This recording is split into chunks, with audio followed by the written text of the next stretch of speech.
Every story appears ordinary till you see the core side of it. And what you're looking for is the story behind the news. We bring it to you from Lagos, the commercial capital of Nigeria. Giving you all sides on political stories round the clock. Every detail from the start line to the final whistle. CoreTV News, expanding your view.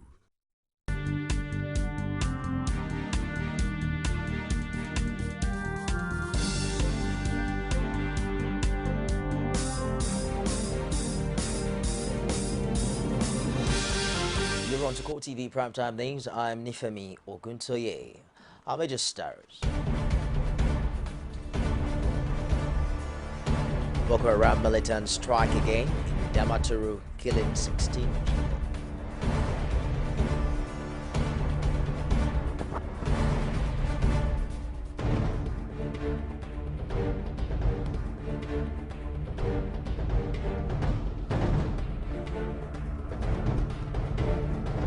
President Muhammadu Buhari meets with the leadership of the National Assembly.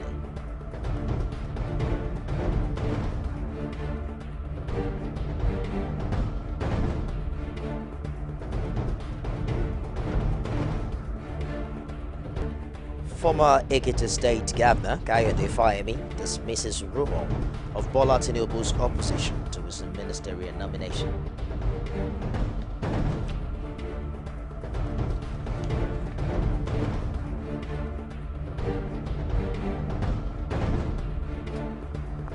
For their work on DNA repair, a group of scientists win 2015 Nobel Prize for Chemistry.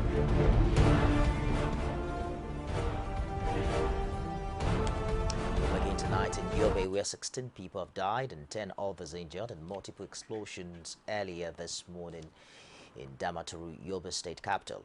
Executive Secretary, State Emergency Management Agency Musaidi confirmed the story to newsmen in Damaturu earlier today. The morning explosions took place around the Ministry of Housing quarters and Buhari Housing Estate in Damaturu.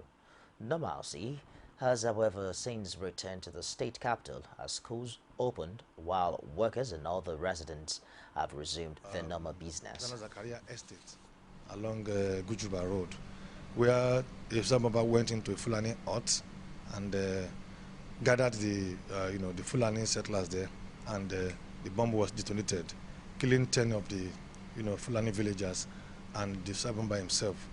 The second and third attack took place within Buhari Estate, also in Damaturu.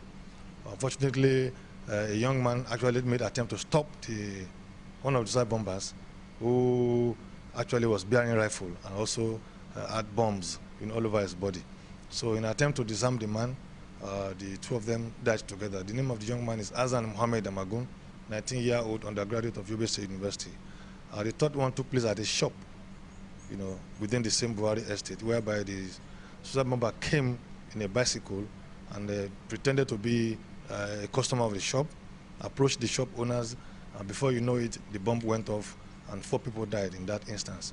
So we have 18 number of people dead, unfortunately, and we also have 8 people critically injured who are taking the treatment as I'm speaking with you now at the General Hospital Damaturu. Actually, what really happened in this early in the morning, the late child is my own son. So early in the morning, we had 2 sounds of heavy bomb.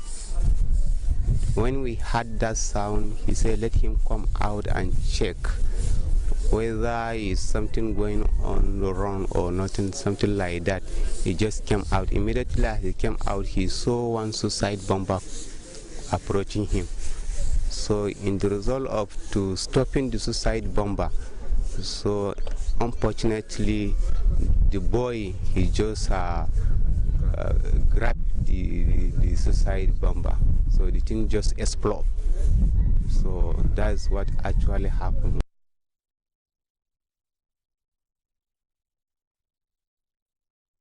News just coming in indicates that Gaidam local government area of Yobe State is under attack. Troops of the Nigerian military are engaged in fierce battles to repel the attack by the insurgents who attacked the area from different directions. Gaidam is the local government of the state governor Ibrahim Gaidam. The state capital Damaturu also came under attack earlier in the day with 16 people dead. We'll bring you details of that story subsequently. Boko Haram has reaffirmed its allegiance to the Islamic State and its leader Abu Bakr al-Ghaddadi in a new video. It also maintained that the group is still under the leadership of Abu Bakr Shekau, who hasn't appeared in the video since February. The video shows a person speaking a mix of Hausa and Arabic and denying recent claims by the Nigerian military that some members of Boko Haram had surrendered to the army. He also denied that the military had rescued a number of women and children abducted by the insurgents. The insurgents claimed that the army is now resorting to media campaign after failing to make any impact at the battlefront. The Nigerian military is yet to speak on the latest video. Meanwhile, the military says troops have arrested 3 men it described as Boko Haram collaborators in Maiduguri, the Borno state capital. In a series of tweets, the military authorities noted that the arrests were made possible as a result of vital information extracted from one Boko Haram financier who was arrested last week. The military maintained that the arrested terrorists are making useful statements and giving more insight into the activities of the terrorists and their collaborators. The 3 arrested collaborators are Jikana Goni, aged 29, Musa Alaji Modu, aged 37, and 40-year-old Abana Nalaji, all from Hausa Reward in Maiduguri.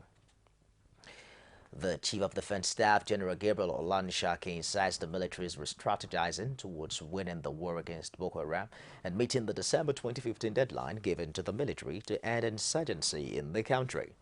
Olanishakin, who made this remark during a tour of military formations and units in River State, explained that his visit to the state is aimed at ascertaining the level of preparedness of troops to fight the current threat to national security. He pointed out the measures are being put in place to improve military tactics so as to enable Nigerian troops perform better during operations against Boko Haram and other threats to security. Olanishakin also condoled with families of 7 soldiers who recently lost their lives during a gun battle with members of Boko Haram in Damaturu, Yobe State, that happened yesterday, promising that the military is on top of the situation to forestall any recurrence of the incident. The city has also visited the 97 Special Operations Group Air Force Base, Port Harcourt, with the Chief of Air Staff, Air Marshal Sadiq Abubakar, and other security chiefs, where he had a meeting with security personnel. The Imo State Command of the Nigerian Security and Civil Defense Corps, NSCDC, has bust a baby factory used under the pretense of running a non-governmental organization. The NSCDC State Commandant, Awele Pedro Deba, says no fewer than 16 babies and 4 pregnant teenagers were rescued during a raid on the fake organization. Correspondent Ajibadia Officer has details in this report. While some diligently seek the face of God to bless them with their own child, to some women, childbearing has become a lucrative business as they give birth and sell their child or children on yearly basis as the case may be. But who knows the fate of these children in the hands of their buyers? Men of the NSCDC Imo State Command, in one of their recent operations, bust the booming baby factory racket operated under the disguise of an orphanage home in Umona Olu local government area.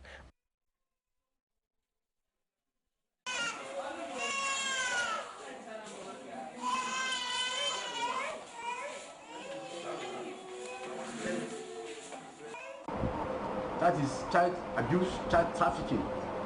We discover babies, 17 little baby. Some of them about 2 months, 3 months, one was just circumcised. 17 of them. We picked all the babies on Saturday to our premises. We also arrested or recovered 4 pregnant teenagers. In the process of our investigation, we discovered that though the orphanage home have a permit given to them which had expired, given to them by the Agon Commissioner of Women Affairs, we discovered that even they are not being supervised because the location is so isolated. The activities itself, they have a lot of hidden agenda because nobody who is not familiar is allowed to enter the premises. In a similar operation, another patrol team of the command arrested some men of the Imo State Security Watch, an outfit set up by the state government to help in securing the state. The arrested men are said to have constituted themselves into judge and advocate in adjudicating alleged criminal acts in a community called Amaroro in Oru in Osu local government area of the state. This very man, there's other surveillance activity regarding to the man. Having that the man is a judge. He constituted part of the medical center in the local area, part of the building of the medical center to a court. He constituted that place, used that place as a court when he is a judge himself. The man is a judge. So cases are being brought into his court, and he find offenders. In fact, his own court is that if offender is coming, he find you. If a complainant is also coming, he also find you. So that man graduated from doing that illegal court activity to going for robbery. He's been arrested. Other of his cohort are the wrong. We are looking for them. With this radical approach by the command, it is hope that soon Imo State will be a no-go area for criminals. Ajibade Awofeso, CoreTV News, Owerri. President Muhammadu Buhari is about now meeting with the leadership of both the Senate and the House of Representatives. President of the Senate, Bukola Saraki, and Speaker of the House of Representatives, Yakubu Dogara, are leading the lawmakers to the meeting, which started at 9 p.m. The agenda of the meeting, holding at the Presidential Villa Abuja, is not yet known. Former Ekiti State Governor Kayode Fayemi has said the national leader of the All Progressives Congress, Bola Tinubu, has no problems with the first batch of ministerial nominees. Now, this is contrary to suggestions that the party leader is not comfortable with the nomination of Fayemi and another former governor, Babatunde Fashola. The ministerial nominees spoke at the APC National Secretariat in Abuja. The extent that I was not told by the president that I was going to be on his list, yes, it came as a surprise. The president is a surprise master. Let me put it that way. He didn't tell anyone, to the best of my knowledge, and I would have thought that I was in a vantage position to even know more than others. I was with him for 5 days before then in New York at the United Nations General Assembly, and he never uttered a word about his list to me, nor to anyone else. And we came back to Nigeria together. I was with him until about 4 p.m. on the evening he submitted the list to the President of the Senate. I still did not have any clue anything was going to happen. So to that extent, yes, I was surprised, pleasantly surprised. The inclusion of the name of a former governor of Ekiti State, Kayode Fayemi, on the ministerial list has led to jubilation by party members in the state, with many saying it's a development that will help in reviving the party in Ekiti. Rashid has more in this report. These party faithfuls have converged on the state secretariat of the All Progressives Congress in Ado Ekiti, hoping to hear the name of former Governor Kayode Fayemi amongst the ministerial nominees. With the opening of the envelope containing the names by Senate President Bukola Saraki, the wait seems over, and it was jubilation galore as Fayemi's name was announced.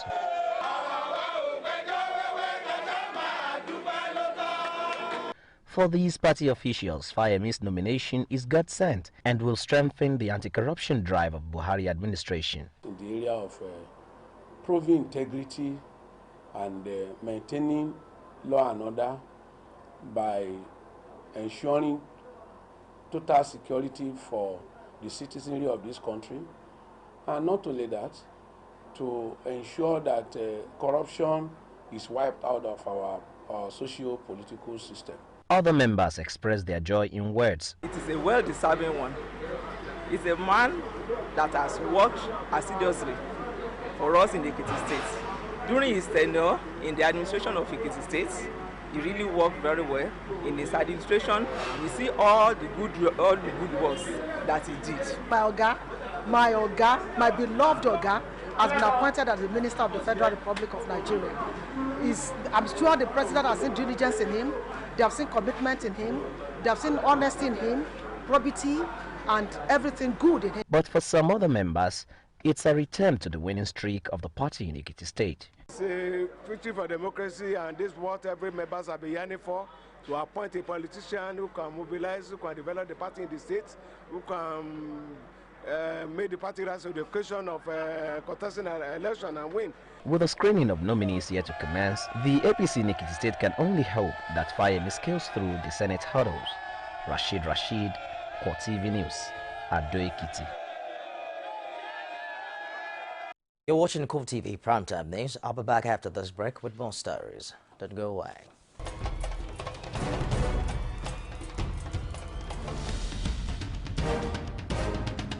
This is what the people are saying. You don't run a big economy with generator. They need to do more in terms of energy and power. Many things to do for this Nigeria about lights, water, and new TT. For Nigerians that are not gullible, we know that good laws have done nothing good for this country. Buhari won the election convincingly. Talk to her husband that you should keep promise about what you said, and because people are watching you, you know, another election is coming. Because some people will stand for Yoruba land, will be strong man, you don't die. This nation is moving forward. The best is going to take place. The people giving voice to the voiceless. Welcome back. If you just joined us, you're on to CoreTV Primetime News, a recap of our top stories. Boko Haram militants strike again in Damaturu, killing 16 people.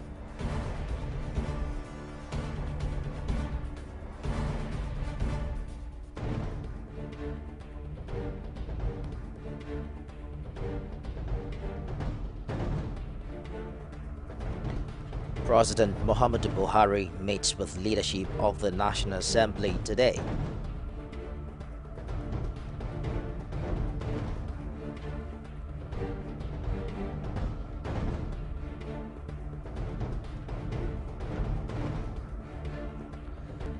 Former Ekiti State Governor Kayode Fayemi dismisses rumor of Bola Tinubu's opposition to his ministerial nomination. You can get all of our top stories on any of our social media platforms. On Facebook, it's facebook.com/CoreTV News. Our Twitter handle is at CoreTV News NG. It's truly live on YouTube. It's youtube.com/CoreTV. No space news. The senator representing Rivers East, George Sekibo, and West State tabled a petition against former Governor Rotimi Amici on the floor of the Senate. The petition is part of efforts to score to the former governor's nomination as a cabinet member. The lawmaker noted that the petition centered around allegations of misappropriation, corruption, among others, but his position was greeted by shouts of disapproval from other senators. Although Senate President Bukola Saraki referred the petition to the Committee on Ethics and Privileges. The Senate is to send a 9-member delegation to condole with the family of late H.I.D. Awolowo. The federal lawmakers also paid tribute to the memory of the wife of the late Obafemi Awolowo. This was on the basis of a motion raised by the senator representing Ogun Central, Olanrewaju Tejuosho. Some of the senators who spoke on the floor of the Senate described the late matriarch of the Awolowo family as an embodiment of knowledge and an astute politician. Senate President Bukola Saraki will also be part of the delegation. Was a businesswoman of great repute. She was also an astute politician. The Senate is further aware that she stood in for her husband in the alliance formed between the National Convention of Nigerian Citizens and the action group called the United Progressive Grand Alliance, UPGA, while he was being tried and in jail, with the plans being that she will contest the elections, and if she won, will step down for her husband in a by-election. The Senate is further aware that to fulfill his dream of becoming president in the Second Republic, she toured the length and breadth of the country with her husband campaigning, coordinating the women's wing of the party, and was always present at all party caucuses and continue to fight for the cause of justice. Mama was an epitome of womanhood, and she was indeed a great woman. Her appellation as the jewel of inestimable value is not difficult to place because she was detribalized and she loved everyone, including men who milled around her for wisdom and knowledge. Because the great thing was long after the death of our husband, the statesman, Chief Obafemi Awolowo, she continued to promote his visions and calls for a strong and united Southwest Nigeria and advancement of humanity.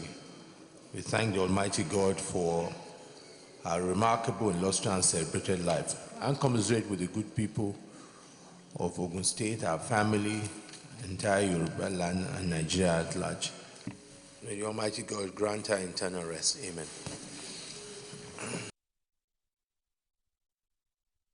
A former Federal Commissioner for Information, Chief Edmund Clark, says is no longer in the People's Democratic Party. The Ijaw leader disclosed these in Abuja when the group Think Nigeria First Initiative paid him a courtesy visit at his Abuja residence. Clark, who was a staunch supporter of former President Goodluck Jonathan, however, added that he would not join the governing party of the All Progressives Congress. The Ijaw leader equally hailed the anti-corruption crusade of President Muhammadu Buhari. He posited that it's wrong for anyone to accuse the president of fighting a selective war in his drive to return sanity into the polity. Clark called on Nigerians not to distract the president from achieving his goal, just as he appealed to the president to remain focused in his desire to rid the country of corruption. It's however not clear if Clark decided to quit the party because of the defeat suffered by Jonathan during the 2015 presidential election. The Civil Society's Coalition for the Emancipation of Osun State has called on the Central Bank of Nigeria to take over the payment of workers' salaries and pensioners from the remainder of the 34.988 billion naira bailout released to the state. The chairman of the coalition, Sulaiman Adeniyi, made this demand at a press conference in Osogbo. The group said the refusal of the state government to pay all the outstanding salaries and pension is an indication that the bailout fund might have been diverted for other purposes. The CSEO stated that the refusal of the governor to pay lecturers in the 4 state-owned tertiary institutions demonstrated that the governor did not care about the future of the students who had been idle as a result of the strike in their schools for the past 4 months. He alleged that the governor had been running the state since January 2015 as if it had not received monthly allocation from the Federation account. Adeniyi added that the previous administrations in the state relied on federal allocation to pay salaries and were still able to initiate and complete development projects in the state. The National Identity Management Commission, NIMC, says it has enrolled 7 million Nigerians on its database out of the 13 million estimated for the pilot scheme. Chris Onyemenam, the Director General of the Commission, who was speaking in Abuja, says that the NIMC's facilities have the capacity to register 300 million citizens, urging Nigerians to utilize the window of opportunity to register. The alleged plan by the Osun State government to merge the state-owned tertiary institutions has again received more knocks, with the Alumni Association of the College of Education, Ilarogun, warning the state government to desist from the plan. Rashid now reports. The news of possible merger of tertiary institutions in Osun State has again come under hard knocks, this time from the Alumni Association of the College of Education in Ilarogun. The association says the alleged planned merger is needless and that the restructuring gambit being sold by the state government is suspicious. He demolished faculty and about the single dress uniform for students and pupils. PTA went to him. He assured them that he would not introduce single uniform. But by the time he was introducing it, he called the principals, gave them the uniforms, and said, whoever does not distribute, or after the distribution, if the students refuse to wear the uniform, the principals will be sacked. And they started caning the students. They compelled them, they forced them to wearing the school uniform. So the old students' body says this is why the merger must not go ahead. The Osun State government is hereby warned not to match the Osun State College of Education in Ilarogun with any other institution, The state government should listen and hearken to the voice of reason in order to avert the untold consequences that may arise from the retrogressive move. With continuous agitation against the merger and serial denial of the state government, Osun residents will monitor events as they unfold over the coming days. Rashid, CoreTV News, Oshogbo. The Ondo State government has increased the number of teachers in primary schools in the state with the employment of 900 national certificate in education holders. The state's Commissioner for Information, Kayode Akimade, said the 900 were redeployed from the local government service into the State Universal Basic Education Board to address the need for more teachers in primary schools across the state. Akimade, who spoke in Akure, added that a 3-day refresher course for the teachers was holding in 4 zones in the state, with a center each in Ondo, Akure, Okitipupa, and Ikare. The accident and emergency ward of the University of Calabar Teaching Hospital has been shut down following an Ebola crisis scare.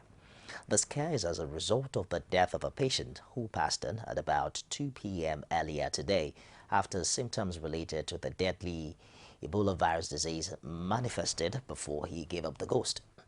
It was learned that the patient, whose identity cannot be ascertained, was brought in from Akpaboyo local government area of Cross River State on Tuesday with high body temperature, while he was at the time vomiting, stooling, and bleeding from the nose. The source added that the patient died shortly after samples were taken from him for investigation. The accident in the emergency ward has however been quarantined in order to curtail any suspicion.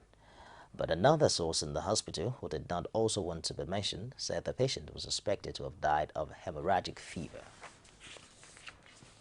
Business is next on the news. Join us again. As news breaks, people don't let events pass without giving their comment or reactions. When the problem arises in society, these are the people that should be consulted.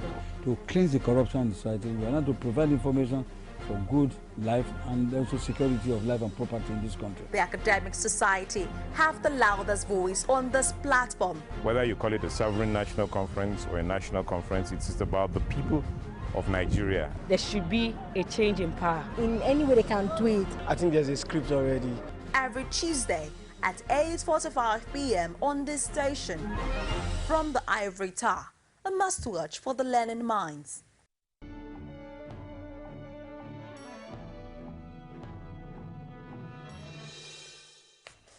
Members of the House of Representatives are calling for the enforcement of the ban on the importation of poultry products in the country. The lawmakers said in a motion moved by Abubakar Muda from Kwara State that imported poultry products constitute serious health hazards. Hence the need to enforce a ban on it. Paul Samuel now reports. Before now, the federal government had placed a ban on the importation of poultry products in Nigeria. But disturbed over the increase in importation and smuggling of the products, members of the House of Representatives on Wednesday demanded an enforcement of the ban.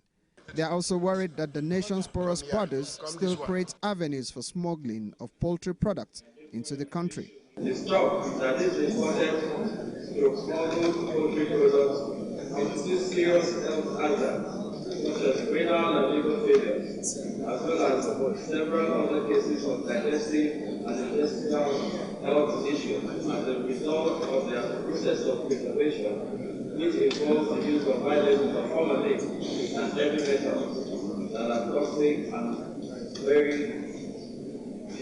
generative vital organs. They are also concerned over the negative economic impact of the importation of foreign poultry products. The legislators maintained that Nigeria has lost over 1 million jobs and about $2.4 billion to importation of poultry.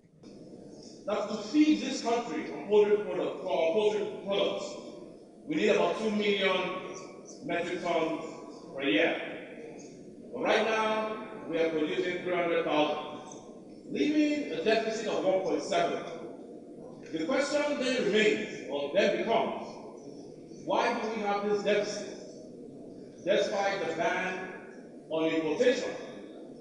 And that is the question we need to address as we support this motion. We have supported and the government have banned the product.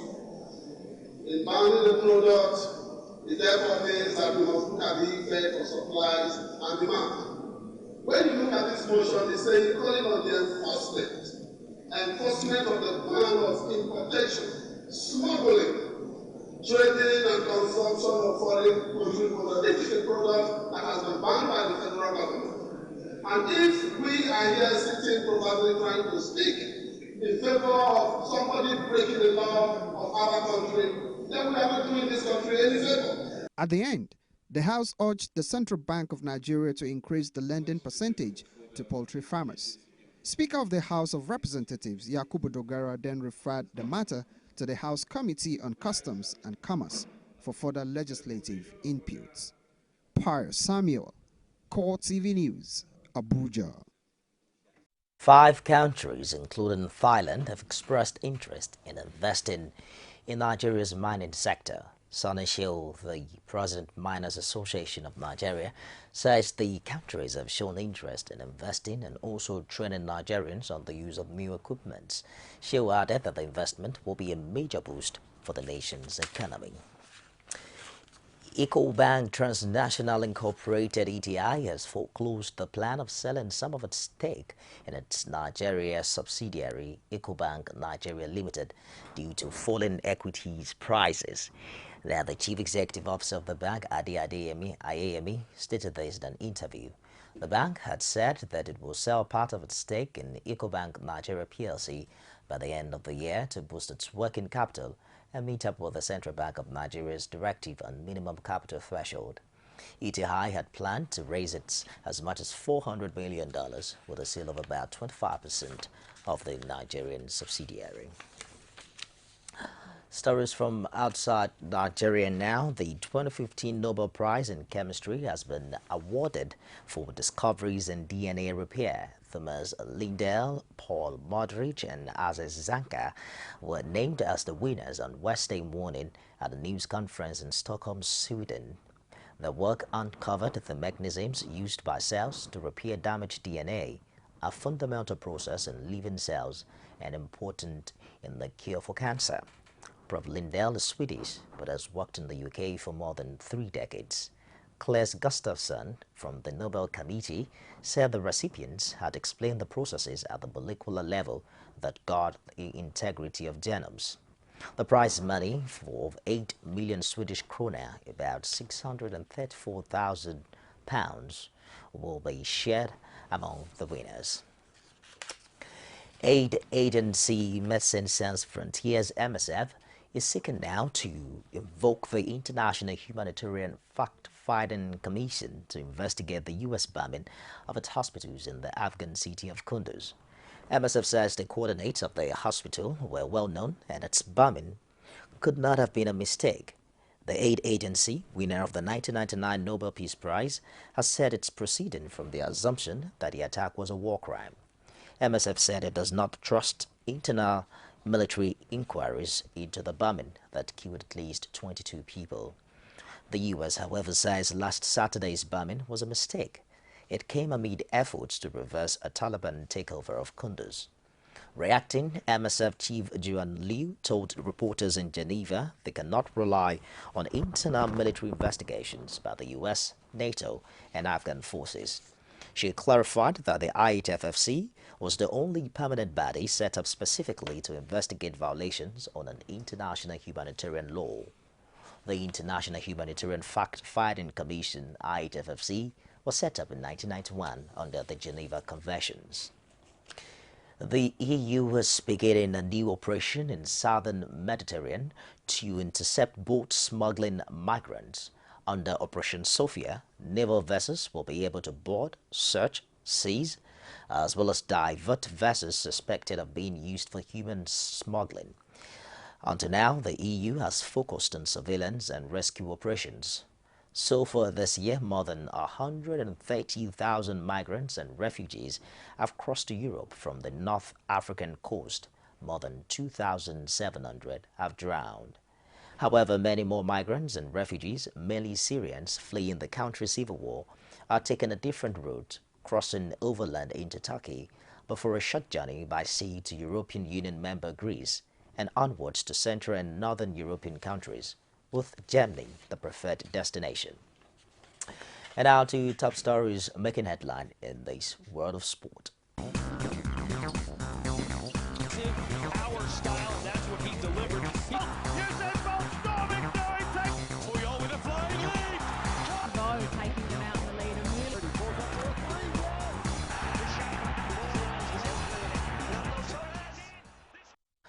Nigeria's senior team captain Vincent Ayama has expressed his discontentment at the manner he was humiliated in the Super Eagles Vervis camp on Tuesday.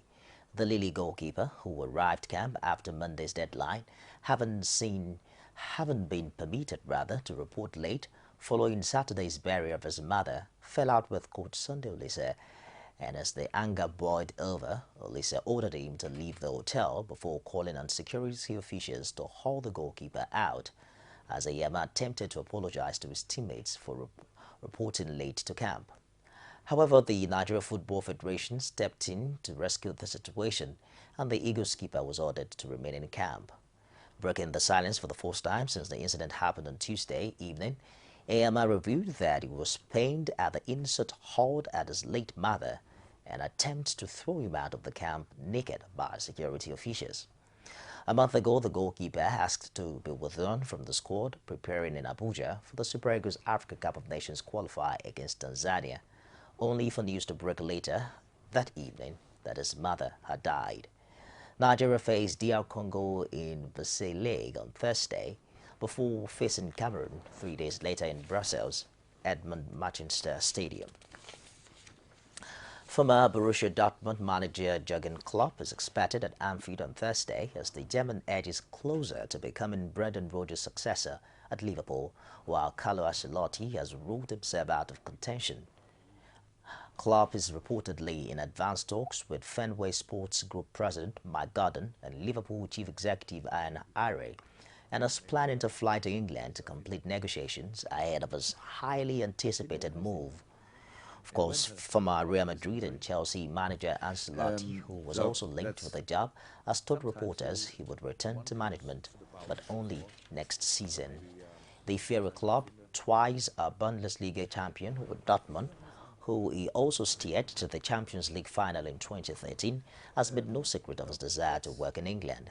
The charismatic German, who forged his reputation by turning 1997 Champions League winners Dortmund, who were relegation candidates under predecessor Thomas Doll, into one of the most exciting brands in world football.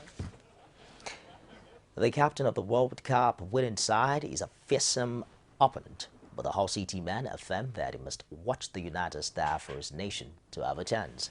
Republic of Ireland midfielder David Mela acknowledged he must get the better of Bastian Schweinsteiger if his side are to be successful against Germany. Martin O'Neill's men take on the world champions in Dublin on Thursday before facing Poland in their final Euro 2016 qualifier. That's on Sunday. Any outcome is still possible for Ireland. They could finish in their current position of third and take a playoff spot, cut second-placed Poland for an automatic place, or drop to fourth behind Scotland, meaning they would miss out on a ticket to France. Mela is aware of the scale of the challenge he faces by coming up against Germany's keeper and Manchester United stars Schweinsteiger, but is optimistic about his own chances in that duel, as well as his team's possibilities for the two games. Defender John Stones will miss England's final two Euro 2016 qualifiers against Estonia and Lithuania with a new injury. The 21-year-old Everton centre-back sat out Sunday's 1-1 Premier League draw with Liverpool at Goodison Park. England manager Roy Hodgson has brought in Tottenham's Andros Townsend and Kyle Walker as cover. England, who have already qualified, face Estonia at Wembley on Friday and Lithuania in Vilnius on Monday.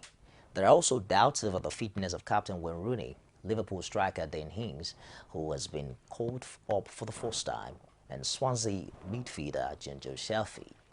All three players missed training at St John's Park on Tuesday. Sports midfielder Townsend 24 last featured against Slovenia in June, while fullback Walcott won his 11th cap in the friendly draw in Italy in March. Well, the forward with Rooney is set to be honoured at Wembley for breaking Sir Bobby Charlton's record, but could miss the clash against Estonia as he missed another practice session. Wayne Rooney remains a doubt for England's Euro 2016 qualifiers against Estonia and Lithuania as the Manchester United striker pulled out of training on Wednesday. Rooney suffered a knock during the Red Devils' 3-0 reverse to Arsenal and was unable to train with the rest of Roy Hodgson's squad on Tuesday. The following day gave a similar story as England confirmed that the 29-year-old joined Dennis and John Selfie on the sidelines for Wednesday's morning practice. The Chelsea forward was left in the cold for the clashes against Luxembourg and Ukraine, but his national teammate insisted that with patience it would find his way back.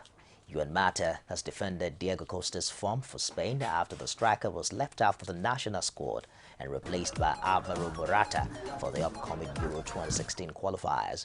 Costa is suspended for the game with Luxembourg on October 9, but the 27-year-old would have been available to face Ukraine in Kiev 3 days later.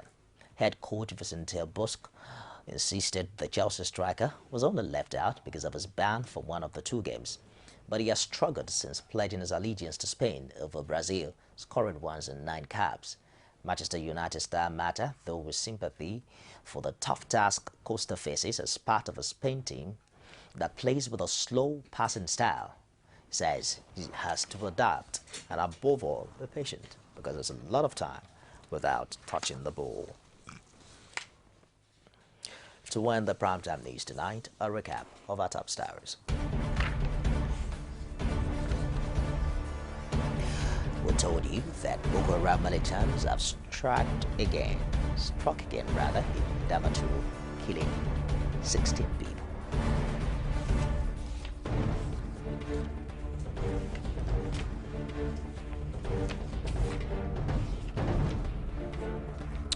And President Muhammadu Buhari is presently meeting with the leadership of the National Assembly.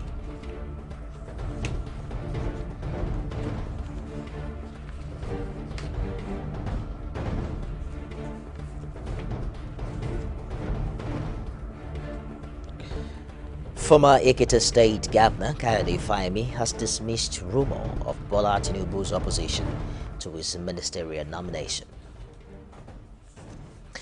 And that wraps it this hour on CoreTV Primetime News. Thank you for watching. On behalf of everyone here, I am Ifemi Oguntoye. Do have a pleasant night rest.